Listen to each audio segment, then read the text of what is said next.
challenging because when people operate businesses, they need a competitive advantage against, who people that they might see as a threat.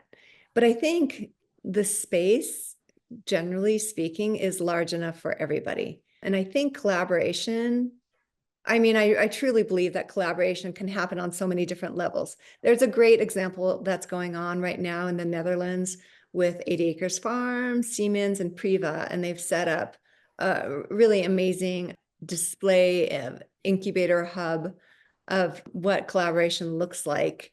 And it's about sharing information. It's about sharing, stories of what has worked for you and what didn't work.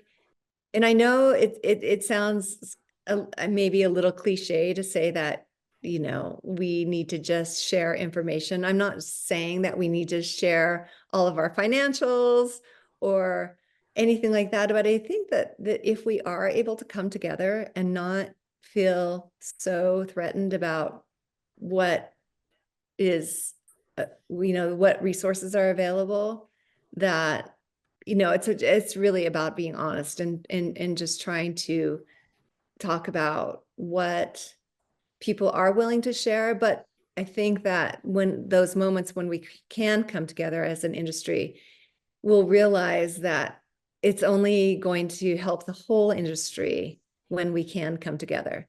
I was one of the early founders of the Farm Tech Society, and that was one of our early goals, was to try to bring industry together to share as much as they were willing to share and to create benchmarks so the whole industry can be better.